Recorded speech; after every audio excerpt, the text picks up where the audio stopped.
Tristemente he acabado denunciándole. ¿Por qué? Porque habíamos quedado 3 veces y súper bien, pero a la cuarta ya le dije que era trans, entonces me dijo que no estaba interesado. Según la última reforma de la ley trans, cualquier acto que implique discriminación hacia una persona trans por el hecho de ser trans es motivo de, es motivo de incumplimiento de la ley. Por lo tanto, ya he puesto el caso en manos de asociaciones y abogados. Y sí, estoy contenta porque es verdad que sé que es una decisión polémica, pero estoy segura de que sentará un precedente. Necesito aclarar que este no es un video de odio. Claro que no.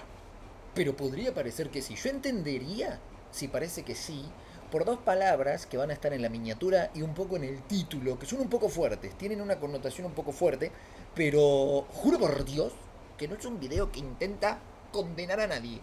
Estamos tratando de comprender. Estamos tratando de comprendernos a nosotros mismos como individuos y también a nosotros como cuerpo social. Eso es lo que se intenta hacer. El video que puse al principio ha estado circulando mucho por YouTube. Generó escándalo, ¿no? Como que la gente decía, opiniones acá, opiniones allá, ¿qué está pasando? Esta chica trans denunció a un joven porque la rechazó luego de haberse enterado que era trans. Y eso, ¿es transfobia o no es transfobia? ¿Es discriminación por motivos de género o no es discriminación por motivos de género? De hecho, muchos años antes de esto, yo había visto un video de un youtuber que él se presentaba como LGBTuber, una palabra que me encanta, LGBTuber. Se presentaba como LGBTuber y decía que cuando una mujer te atrae, ¿verdad? Pero te das cuenta o te enterás tardíamente de que es transgénero y eso anula tu deseo, eso es transfobia. Decía eso. Y a mí me quedó sonando, te estoy hablando de hace muchos años, tipo año 2015, 2016, por ahí. A mí me quedó resonando eso, porque racionalmente no me terminaba de cerrar. O sea, podía entender, pero no me terminaba de cerrar, como que algo no me convencía. Y ahora siento que esto vuelve sobre el mismo precepto. Yo no sé, primero, si alguna institución tomaría con seriedad una denuncia por discriminación fundamentada en eso, ni tampoco sé si el caso es real, porque no descartemos que esta persona haya montado todo esto simplemente para llamar la atención, pero que es interesante igual, y nos permite pensar el tema de la discriminación. Vamos a ir con lo primero de lo primero.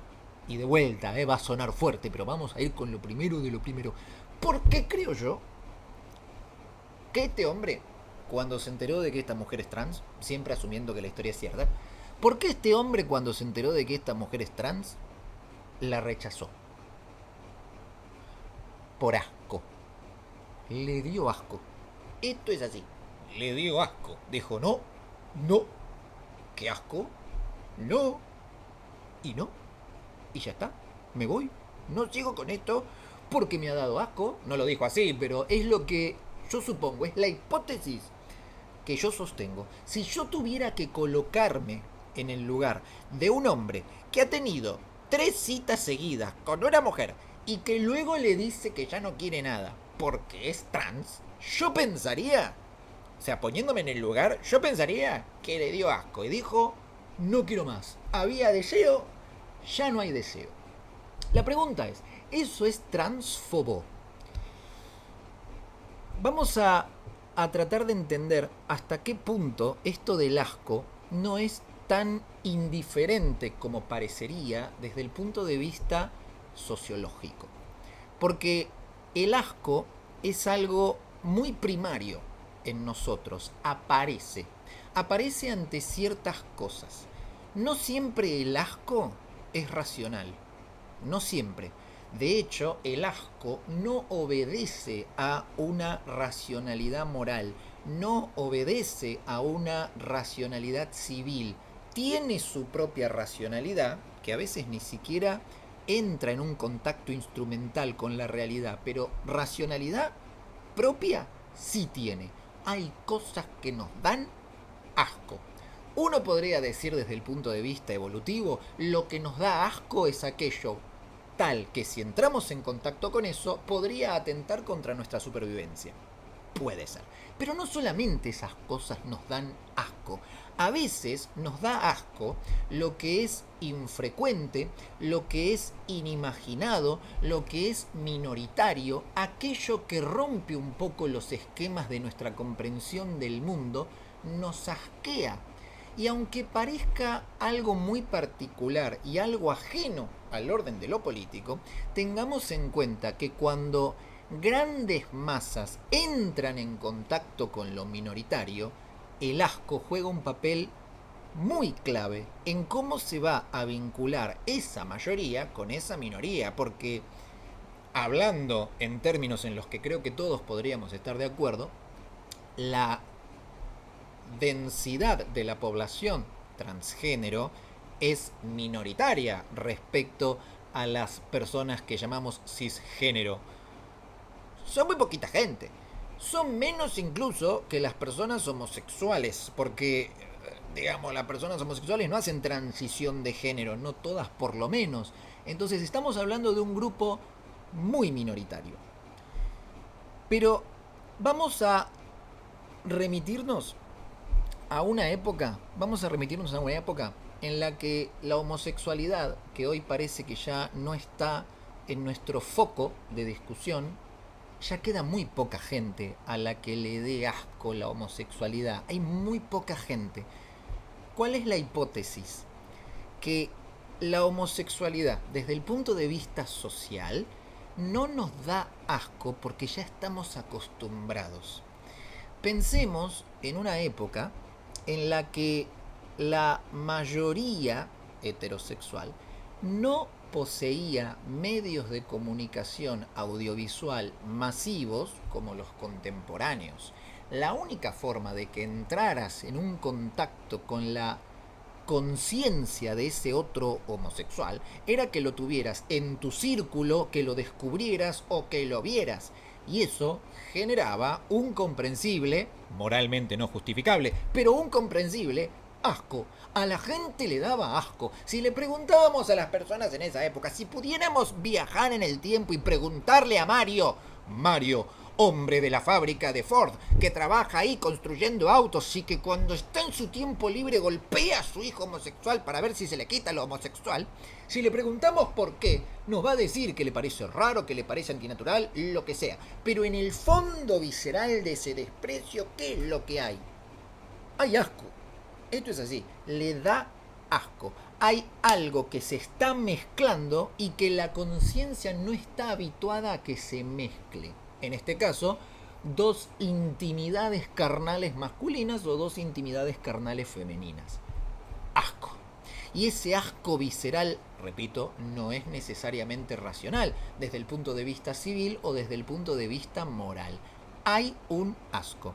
Y si ese asco, esa pasión de rechazo es muy intensa, nos puede mover a ser violentos. Este ejemplo, que parece en chiste, pero que es algo real, que todos hemos corroborado, que ha ocurrido y que a veces todavía ocurre, este chiste de golpear al hijo a ver si se le quita lo homosexual, en realidad no es un chiste.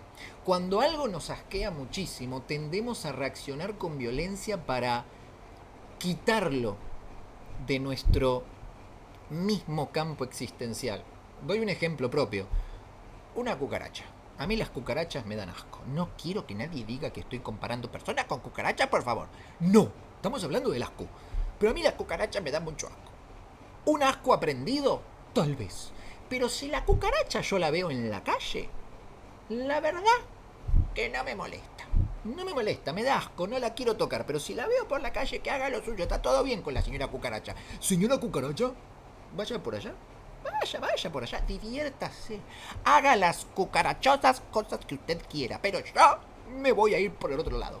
¿Estamos en paz? ¿Hay tregua aquí? Sí. Ahora.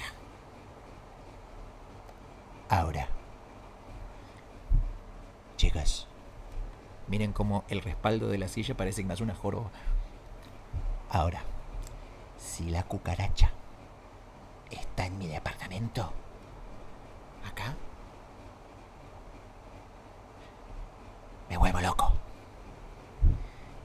vuelvo loco porque me da mucho asco, no quiero que me toque. Y si está en mi departamento, si está encerrada entre estas 4 paredes conmigo, se me puede aparecer en cualquier momento y me puede tocar. Entonces, para evitar que me toque de alguna manera, para evitar que invada mi espacio personal, ¿qué hago? Trato de sacarla si puedo, o si no la mato. La mato, porque antes de que se me esconda en cualquier rincón y en el momento menos pensado pueda saltar sobre mí, le doy un chancletazo. Obviamente el chancletazo viene de un impulso, me da muchísimo asco. Es más, para no darle un chancletazo y sacarla pacíficamente, tengo que hacerle fuerza a ese impulso de rechazo fisiológico. Ustedes me dirán, pero docilazo, es una cucaracha, no te va a hacer mucho daño. Puede que no, pero no responde el asco a una racionalidad ajena a sí mismo. Tiene que ver con aquello que la conciencia, con fundamento o sin él, fundamento biológico, sanitario o de cualquier tipo, considera que no debe estar mezclado con otra cosa. En mi espacio, mi conciencia me dice cucaracha, no. De hecho, esa reacción tiene que recibir una resistencia de mí para que yo me acostumbre a ver cucaracha, y no me voy a acostumbrar porque me dan asco, no la quiero ver. Entonces, volviendo al caso de la homosexualidad, se entiende que ese asco, ese rechazo, ese fervor generaba una reacción violenta muy potente. Y era algo terrible. Estamos hablando de personas, y repito, todavía pasa, pero no con el aval colectivo de otras épocas, dependiendo de en qué lugar estemos hablando, ¿no? Porque en otras sociedades geográficamente situadas todavía pasa. Pero bueno, se golpeaba a estas personas en la calle de manera impune, se les privaba de tener trabajos, se las marginaba socialmente, se les impedía ejercer su culto religioso, se les impedía casarse, se las encerraba en prisión, se las deportaba, se las encerraba en hospitales y se le daban choques eléctricos. ¿Y todo por qué? Por el asco. Podemos buscar miles de argumentos racionales para justificar que un mundo sin homosexuales podría ser mejor. Sí, podemos buscar miles. Pero en realidad, ¿qué es lo que está en el fondo de todo eso? Asco. A la gente le daba asco. ¡Pero qué asco! 2 hombres que se besan y que rozan las lenguas así en una danza babosa. ¡Qué asco que me da! ¿Cómo quisiera poder golpearlos? Pero ¿necesito acaso algún argumento racional? Claro, porque no pueden tener hijos. ¿Y cuál es el sentido de una familia si no pueden tener hijos? Entonces voy a matarlos por eso, porque es antinatural, por lo que fuera. Lo que sea, no importa. El argumento, la argumentación es a posteriori, pero el impulso es asco. Ahora bien, en el mundo contemporáneo, ¿qué es lo que ha cambiado? ¿Qué es lo que ha cambiado? Para que, por lo menos en las sociedades occidentales, no en todas, pero algunas, y de las que yo tenga constancia, no sé cómo es en Oriente, ¿qué es lo que ha cambiado para que ahora nos parezca aceptable, normal y defendible? Mi hipótesis, y es una simple y pobre hipótesis, no le pidan gran cosa a esta hipótesis porque mucho más de sí no puede dar. Mi hipótesis es que conforme los medios de comunicación de los que disponíamos se volvían masivos, y me refiero estrictamente a los audiovisuales, que suelen ser más populares que los escritos, y empezaron a problematizar esta cuestión, haciendo foco o invitándonos a ponernos en el lugar del homosexual en cuanto perseguido, en cuanto discriminado, en cuanto aislado, torturado, asesinado, etcétera, etcétera, ahí aparece otro sentimiento muy primario, que es la lástima. Cuando tenemos ocasión de ver el sufrimiento de otro y ver de primera mano que es una persona igual que nosotros y que siente deseo igual que nosotros y que se enamora igual que nosotros y que a veces tiene lujuria igual que nosotros y que solamente quiere vivir una vida con cierta satisfacción sexual igual que nosotros. Y cuando vemos el terror que siente ante la persecución, y podemos sentirlo en nuestro interior al ver su caso, cuando vemos la frustración que siente por el aislamiento, por el rechazo familiar, ahí aparece la lástima. Nos da lástima. Yo, de hecho, fui criado en la década del 90, yo nací en el 93, y empecé a tener un poco más de conciencia de estas cosas a partir de los 2000. Y yo me acuerdo que todo lo que había en medios audiovisuales, que eran los primeros con los que uno se vincula cuando es chico, sobre temas de homosexuales, siempre lo que aparecía era la lástima, chicos, porque veíamos al homosexual sufriendo, un sufrimiento real, un sufrimiento real. Estaba justificado eso, porque era una realidad. Los veíamos siendo cagados a palos, los veíamos siendo apresados injustamente, siendo, qué sé yo, electrocutados en hospitales, y eso generaba empatía justificada y por lo tanto lástima, nos empezó a dar lástima. Y como ese sentimiento de lástima se hizo generalizado, fue retrocediendo el sentimiento de asco. Ya no da asco aquello que, aún siendo diferente, reconozco como igual a mí, porque aunque su objeto de deseo es diferente al mío, su deseo es igual al mío. Aparece la lástima, aparece la empatía, aparece la identificación. Es un sujeto como yo. ¿Cuál es el resultado de ese lento proceso? Ya no hay persecuciones.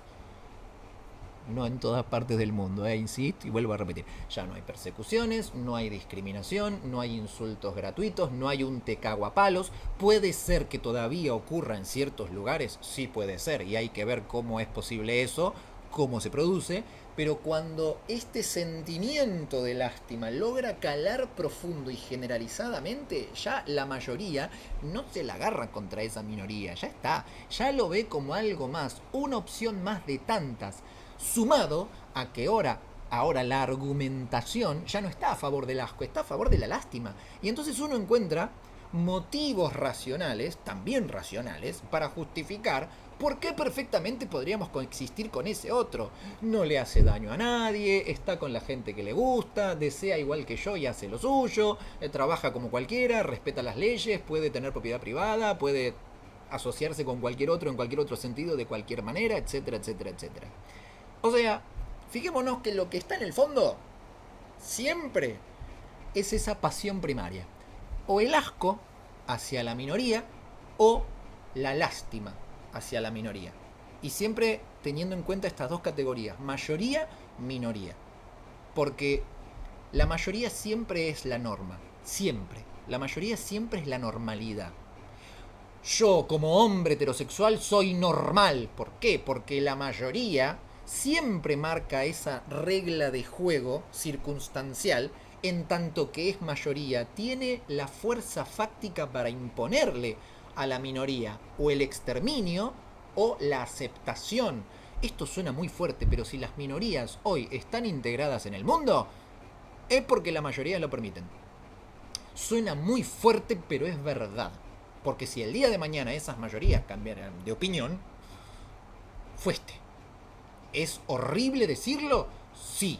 ¿Es temible que pase? Sí, pero ojo, porque siempre puede pasar. Para evitarlo hay que comprenderlo y hay que aceptar que ese equilibrio se sostiene sobre fundamentos contingentes. Hay que entenderlos para poder mantenerlos si se quiere. Ahora bien, vamos con el ejemplo de la gente trans, de este caso en concreto.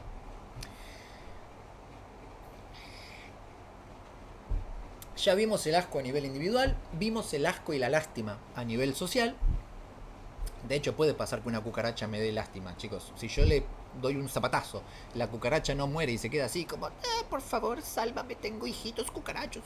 Capaz que me da lástima y la saco. De hecho, si la cucaracha no es frenética, no se esconde y anda así despacito, capaz que la saco porque me da lástima pisarla.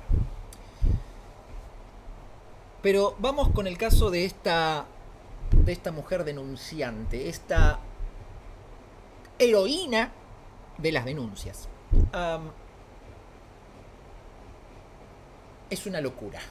Esto que hizo es una locura. Ella dice, ojalá marque un precedente. Sí, ojalá marque un precedente para que nunca estimemos este tipo de cosas porque es aberrante. Cuando hablamos del asco, no todo asco implica socialmente una discriminación como la que en términos civilizados buscamos evitar. ¿Qué tipo de discriminación? Esto, y es muy concreto, no da lugar a interpretaciones ambiguas. Que te caguen a palos gratuitamente, que te asesinen como una diversión o por asco, que no te dejen tener una casa, que no te dejen trabajar, que no te dejen estudiar, que no te dejen casarte, es decir, que no te dejen hacer todas esas cosas que son propias de un ciudadano por tu condición de género, tu condición sexual, tu color de piel, tu procedencia, tu nacionalidad, tu religión, lo que fuera. Esa es la discriminación que es intolerable porque es una discriminación antisocial. Pero que a alguien le dé asco estar con vos por ser transgénero, no. Es más, me tomo como ejemplo. Yo soy un hombre heterosexual. Uno diría, bueno, Dossi es un hombre heterosexual, le gustan las mujeres. No, no, a mí no me gustan las mujeres. No. A mí me gustan algunas mujeres. Y más, en comparación con las mujeres, me gustan muy poquitas mujeres. Muy poquitas. Muy pocas mujeres. La mayoría de las mujeres me dan asco. Pensando en términos sexuales, porque heterosexual habla de eso, de un gusto en tacto sexual. La mayoría de las mujeres en términos sexuales me dan asco. Cuando me pienso a mí mismo en un intercambio carnal con la mayoría de las mujeres, me da asco de solo pensarlo. Pensemos en mujeres demasiado jóvenes o en mujeres demasiado grandes. Me da asco. Pero incluso dentro de la franja etaria de mujeres que me gustan, hay muchas que por su sola apariencia no me gustan, me dan asco. Y no es un asco moral ni es un asco personal. Puedo adorarlas como personas, pueden parecerme que son sumamente valiosas, que son mis amigas, que las amo, que las adoro, pueden ser mis parientes, imagínate, pero la sola idea de un contacto carnal me repugna. Y soy heterosexual, fíjate. Y es más, no es solamente que no me gustan todas las mujeres. A veces, algunas que me gustan dejan de gustarme. Y a veces, algunas que no me gustaban me empiezan a gustar. Y el motivo puede ser muy diverso. Pero es simplemente eso. El asco no responde a razones morales, no responde a razones instrumentales, no responde tampoco a razones afectivas. El asco pasa por otra cosa. Y creo yo que también a muchas mujeres, por los mismos motivos, yo les daré asco en ese sentido. Y está bien, uno tiene que aceptarlo. Porque ya con que una persona no te atraiga, imaginarte teniendo relaciones con ella es asqueroso, es indeseable, no es gozoso, no gusta. Y uno diría, bueno, pero esta persona, vamos con el ejemplo ahora, el ejemplo concreto de esta denunciante. Esta persona empezó a sentir asco por mí cuando conoció que mi cuerpo tiene este formato o estas modificaciones encima. ¿Y qué importa? Le da asco, ya está. No quiere estar con vos. No le gusta, listo. No quiere decir que esa persona te va a agarrar a palos y te va a matar, va a impedir que tengas tu propiedad privada, va a impedir que te cases, va a impedir que votes, etcétera, etcétera, o que lo va a hacer en masa con toda la gente que comparte tu condición de género. No. Simplemente no le gustás. Pero antes él dijo que yo le gustaba. Sí, él dijo que le gustabas y genuinamente le gustabas cuando pensaba que tu cuerpo era de una morfología, o que su morfología procedía de otra raíz, de otro origen. Ya no le gustás. Ahora que se enteró que lo que pensaba que era, no era, ya no le gustás. Esto es así. Ya está. Es como cuando ves una chica de espaldas que te parece re linda y decís, wow, debe ser re linda esa chica. Se da vuelta y decís, ay, Dios mío, qué horror. Es lo mismo. Ahí conocía una parte de la verdad y cuando vi otra parte de la verdad ya no me gusta. ¿Y por qué tengo que justificar eso a nivel social? No me gusta y listo, no me vinculo más. Además de que esta persona ni siquiera te faltó el respeto si te dijo, no, mirá, la verdad que ya no estoy interesado. Bastante amable fue. Y faltaría menos. Pero te digo yo que en el mundo heterosexual normal, por una cuestión de estadística, muchas mujeres a mí no me rechazan con esa educación o esa amabilidad o ese tacto. Puede pasar, chicos. Puede pasar. De hecho, si yo tuviera que darle un consejo, si esta persona me pidiera un consejo, esta persona denunciante, esta emperatriz de las denuncias, si me pidiera a mí un consejo, yo le diría, lo siento mucho, debe ser muy doloroso. De hecho, es muy doloroso que alguien te rechace. Más doloroso debe ser si ya hubo 3 citas y a la cuarta te rechazó, porque uno se ilusiona. Yo lo entiendo, te juro por Dios que lo entiendo. Es muy doloroso, creo que todos hemos estado ahí de alguna manera. Pero ¿qué vas a hacer? Ya está, déjalo ir. Déjalo ir y busca a alguien a quien sí le gustes, porque siempre hay gente a la que uno le gusta. Siempre, ya está, déjalo ir. Hay que madurar y hay que superarlo. Déjalo ir. No le gustaste, le diste asco, ya está. No te lo va a decir así, porque es cruel decirlo así, es innecesariamente cruel. A una chica que no me gusta no le voy a decir, no, mira, la verdad que me daría asco solo pensar tener intimidad con vos. No le voy a decir eso, aunque sea verdad, porque sería innecesariamente cruel. Con decir, busco otra cosa, es suficiente, ya está. Pero discriminación activa es impedirte tener una vida civil a vos y a cualquier persona que comparta una condición con vos, de género, religión, color, lo que fuera, por el simple hecho de tener esa condición. Esto es otra cosa. Denunciar a alguien por esto es una locura. Es una locura total. Pero bueno, qué sé yo. ¿Saben lo que me pasó a mí una vez? Salí con una chica. Hace mucho tiempo ya. Unos años. Una cita. Y muy divertida la cita. Muy divertida la cita. De hecho, había como una química. Y yo decía, a esta chica le gusto. A esta chica le gusto. Y ella estaba ahí como coqueteando, qué sé yo. Y tal vez, no digo que sí, no digo que no. No digo que sí, no digo que no. Tal vez nos besamos. Tal vez. Oh.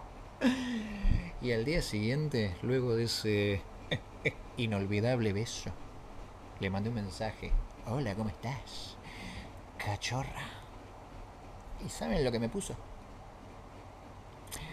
Me dijo, hola, ¿qué tal? ¿Cómo estás? La pasé muy bien en nuestra cita de anoche, fue muy divertida, sos encantador, pero no quiero vernos más.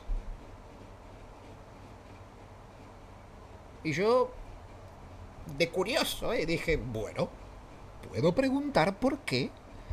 Y me dijo, y yo, te juro por Dios que yo la banco, o sea, yo estoy de su lado. O sea, porque me gusta lo que me dijo. Me dice, sos muy divertido, sos encantador, todo, pero sos de mi mismo tamaño, de altura, y a mí me gustan los hombres más altos. Perdón, no quiero que te sientas mal al decírtelo. Y ya está. Fíjense, ya está. Me gustan hombres más altos. ¿Qué quiere decir eso? No quiero estar con vos en un sentido más íntimo, ni siquiera para algo casual, porque si no hubiera seguido hasta algo casual. Ya está. Y listo. ¿Es un acto de maldad moral? No. Es lo primigenio del asco ante forzarse a algo. Y ya está, ¿qué va a hacer? Hay que superarlo. Hay gente que es más alta que yo y yo le he encantado. Hay gente que es de mi tamaño y yo le he encantado. Hay gente que es más bajita que yo y yo le he encantado. Y hay gente que no. Y ya está. Son cuestiones de preferencias. Preferencias que no siempre están en la voluntad del sujeto. No elegimos lo que nos da asco. Elegimos cómo gestionamos el asco. No elegimos lo que nos da asco. Elegimos lo que hacemos a raíz del asco. Esto es un poquito lo que reflexioné en base a este video. Eso es lo que reflexioné. Yo entiendo, debe ser, a ver, yo no soy una persona transgénero, no pertenezco a esa minoría y debe ser muy frustrante, y lo digo de verdad, debe ser muy frustrante, gustar de tanta gente y ver tantas puertas cerradas por eso. Debe ser muy frustrante. A nivel citas, no estoy hablando de la discriminación laboral, no estoy hablando de los asesinatos por odio, no hablo de eso, hablo de una cosa muy mundana, muy cotidiana, querer tener citas y ser rechazado casi que sistemáticamente. Por esa misma razón, ¿eh? Pero acá entre nos. Y es hora de madurar un poco, ¿eh? Acá entre nos. Creo que a la mayoría de nosotros, por motivos que nada tienen que ver con eso, también nos rechazan sistemáticamente. Porque no somos lo suficientemente lindos para alguien, porque no somos interesantes, porque no somos musculosos, porque no somos altos, porque lo que fuera. Y mujeres también, mujeres cisgénero, porque no son lo suficientemente delgadas, porque no son lo suficientemente graciosas o bonitas, porque no son lo suficientemente bajitas, lo que sea, ¿eh? Pero eso es más, yo te diría, bienvenida, hija mía, bienvenida a la condición humana. Por estadística, la mayoría de la gente no va a querer estar con vos. Por estadística. Entonces tenés que aceptarlo. Hay que madurar un poco, ¿eh? Porque ya cuando la cosa se va a la boludez,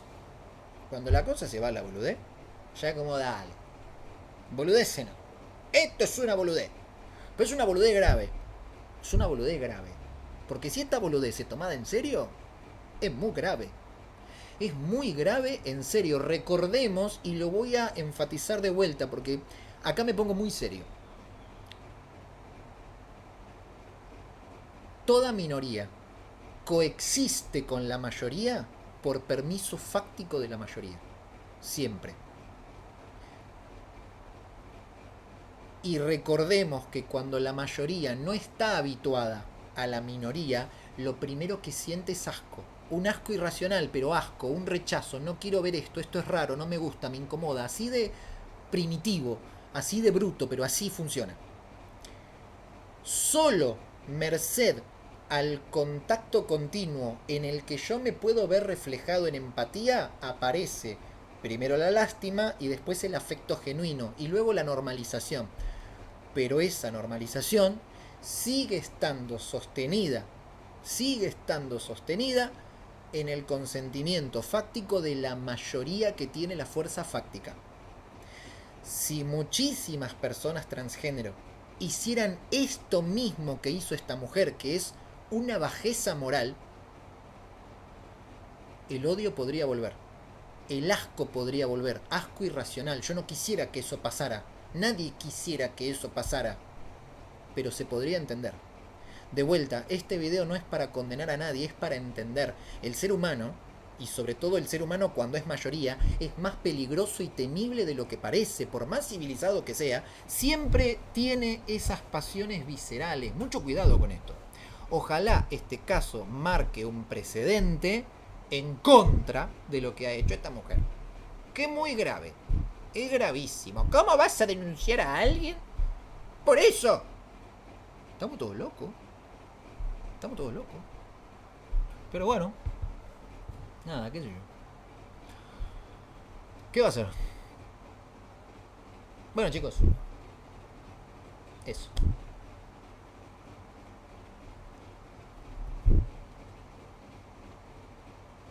Ya está, ¿qué hacen acá? Se terminó el video, ¡fuera de acá!